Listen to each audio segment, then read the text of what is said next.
এই chocolate cake রেসিপিটা যেটা আমি শেয়ার করেছি, যাদের বাড়িতে বিশেষ করে ছোটরা আছে একটু মনোযোগ দিয়ে দেখবেন। এটা বাড়িতে মাঝে মধ্যে বানাবেন, বাচ্চাদের মানে ভীষণ কাজে আসবে। ছোটরা কিন্তু এইসব কেক পেলে ভীষণ ভীষণ খুশি হয়।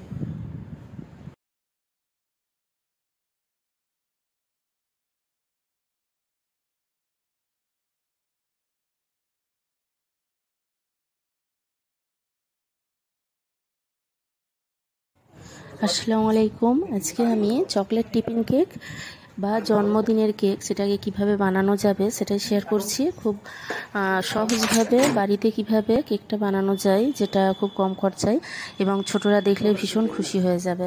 এখানে আমি সাদা তেলের বদলে বাটার নিয়েছি, 70 গ্রাম মতো আছে।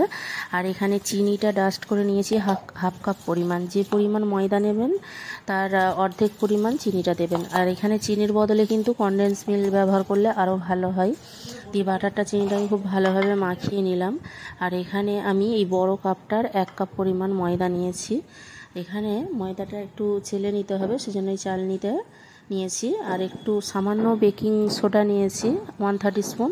আর বেকিং সোডার থেকে একটু বেশি পরিমাণ বেকিং পাউডার, সামান্য পরিমাণ নুন, আর এখানে 2 চামচ পরিমাণ কোকো পাউডার নিয়েছি।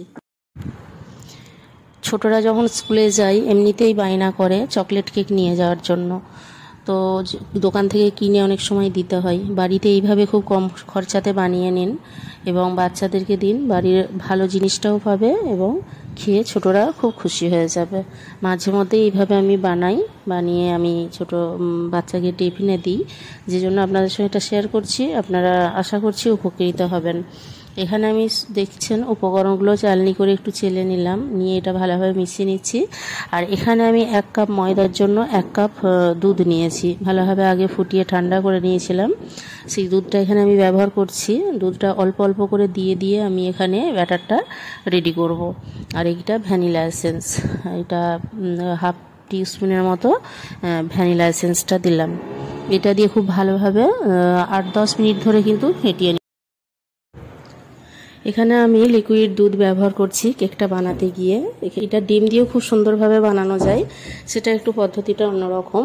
এখানে আমি দুধটা ফুটিয়ে ঠান্ডা করে রেখেছিলাম। 1 কাপ ময়দার জন্য 1 কাপ পরিমাণ দুধ, এটা অল্প অল্প করে দিয়ে ব্যাটারটা রেডি করব। যখন সম্পূর্ণ দুধটা দেওয়া হয়ে যাবে তারপরে এইভাবে 8-10 মিনিট ধরে খুব ভালোভাবে কিন্তু ফেটিয়ে নিতে হবে। আর এখানে যতক্ষণ ব্যাটারটা আমি ফেটিয়ে পাত্রে রেডি করব, ততক্ষণে আমি ওভেনে প্যানটা বসিয়ে দিয়েছি গরম করার জন্য, যাতে আমি কেকটা ভাপাতে দেব। সেখানে প্রিহিট করতে হবে 5 মিনিট ধরে লো ফ্লেমে রেখে।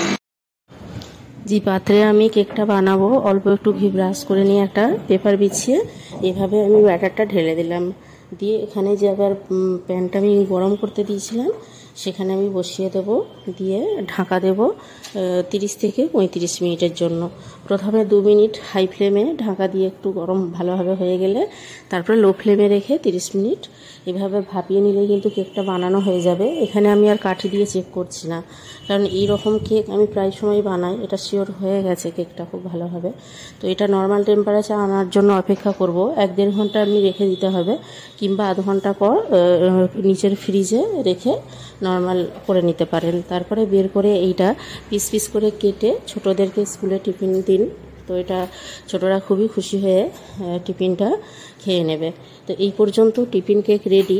এরপরে আমি এইটাকেই জন্মদিনের কেক বানানোর জন্য কিভাবে গার্নিশিংটা করছি দেখুন। কিভাবে আমি ছুরি করে হার্ট শেপে এটা আকারটা করে নিচ্ছি, তারপরে আস্তে আস্তে যেভাবে সাজাচ্ছি একটু প্লিজ দেখে নিন।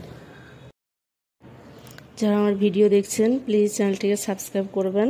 আমার চ্যানেলে অনেক প্রয়োজনীয় এবং খুব ভালো ভালো রেসিপি শেয়ার করা আছে, যেগুলি আপনারা খুব সহজেই দেখতে পারেন এবং যেগুলি আমি শেয়ার করব সেগুলি খুব সহজে দেখতে পেয়ে যাবেন।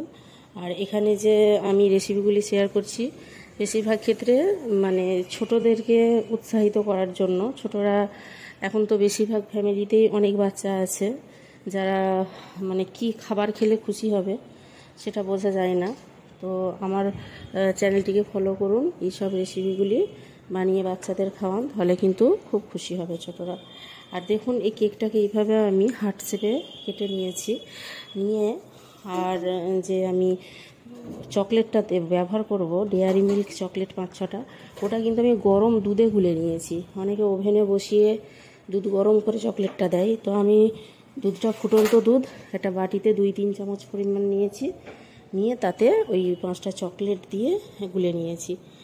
অল্প একটু দুধ দিলেই কিন্তু ব্যাটারটা খুব ভালোভাবে গোলা হয়ে যাবে। আর এইভাবে সাজিয়ে নিয়েছি, নিয়ে এটা কিন্তু ফ্রিজে চকলেটটা ঠান্ডা হয়ে বসবে, সেজন্য 1-2 ঘন্টা রেখে দিতে হবে। ডিপ ফ্রিজে নয় কিন্তু, নিচের ফ্রিজে 1-2 ঘন্টা রেখে দিলেই খুব সুন্দরভাবে বসে যাবে। আমি প্লেটের সাইডগুলো খুব ভালোভাবে পরিষ্কার করে নিয়েছি, নিয়ে এইভাবে আপনাদেরকে দেখাচ্ছি। দেখুন, মানে ছোটরা কতটা খুশি হবে আপনারা ভাবতে পারবেন না। এইভাবে বানিয়ে